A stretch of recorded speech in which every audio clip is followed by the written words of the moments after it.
Well, the most important thing is self-esteem.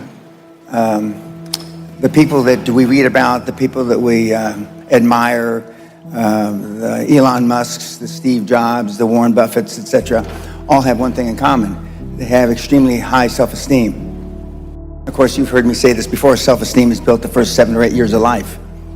And unfortunately, we're with our parents the first 7 or 8 years of life. Ergo, we don't have too much high self-esteem. But to build high self-esteem, and the way you build high self-esteem, if you're 25, 35, or 45, is to be around, surround yourself with other people that have high self-esteem. Show me your friends and I'll show you your future. And so you can reverse your childhood by who you associate with. You find people that are where you want to be, but they're already there. You're 22 years old, you're 32, you're 41 years old, and there's a guy or a gal who's 45 years old who is where you want to be. They've accomplished a lot of things.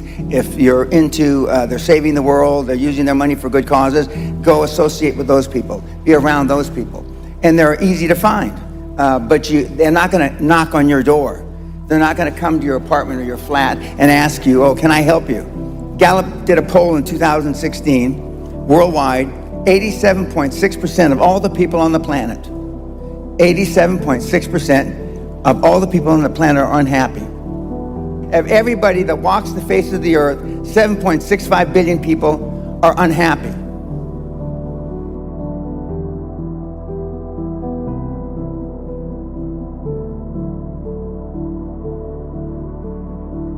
Most of the people that are engaged in personal development aren't serious. They're just, it takes up 3 or 4 or 5 hours of their time a week, and so they're fiddle farting around and they're not taking it serious. How many of you can say that you're serious about it? How many of you can actually say that you're trying to be all you can be? Now, I won't insult you by asking you to raise your hand because you'll just lie. We all know what the real answer is, don't we? You're not. And so if you want to be all that you can be, and if you want to be a high-performance person, and you don't have to be, 98% of all the high-performance people on the planet are introverts. Elon Musk, Warren Buffett, Bill Gates have something in common. They're introverts, just like you. Introverts meaning that you don't say what you really feel. Introverts is you don't act as if you really wanted to show the person that you don't disagree with them. Introverts are when your parents were telling you when you were growing up, you just put your head down and kept your mouth shut. And that's why you're introverted now as adults. As you can plainly see, I wasn't raised that way. My father said, if you've got something in your mind, it should come out of your lips. If you've got something in your mind, it should come out your mouth, Dan. And God knows, I took it to heart, and I've lived that way all my life. At the TED Talk I gave a couple of days ago, it was quite interesting when I told them that I've been talking like this since I was a teenager. Well, I'll be 74 in a couple months, so it is some time ago.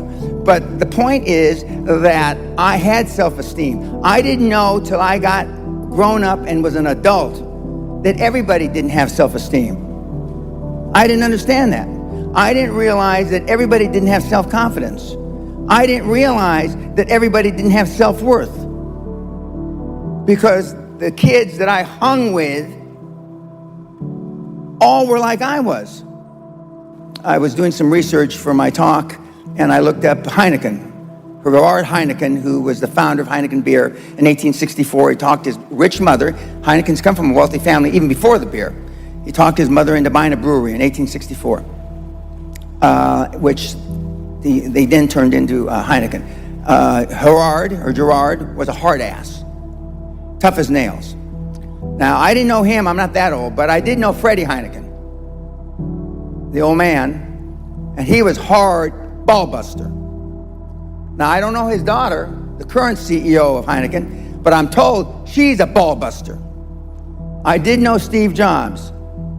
I do know Elon Musk. I do know Warren Buffett. And they're all ball busters. Success leaves clues, kids. I just named 5 of the greatest names in business in the last 150 years. And they all have one thing in common. They're ball busters. They're hard as nails. Where does that leave you? I'm the only speaker that you're ever going to hear that really, with all his heart, doesn't give a shit. If I leave here you liking me, I did something wrong. You think Elon Musk wants to fit in? We know the answer is no, right? You want to fit in because you had poor role models at home. Most everybody in this room is a pleaser. You want to be liked. 98% of the high-performance people are introverts. 98% of the high-performance people on the planet, they want to be liked. But being liked doesn't get you a raise when you're working for whoever you're working for. I don't care about saving the world, but I want you to be able to save the world. I know what it is to be kicked in the teeth and my teeth be on the pavement. I know what that feels like. I know the humiliation. Forget the pain. You get over the pain. Growth only comes through pain. For those that have read about being an athlete, okay, no pain, no gain. It's the same in life. The squeaky wheel gets the grease.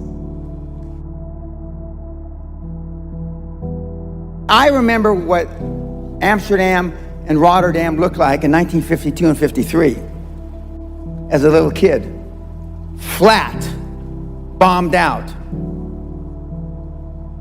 You could pick up Nazi war helmets in the rubble.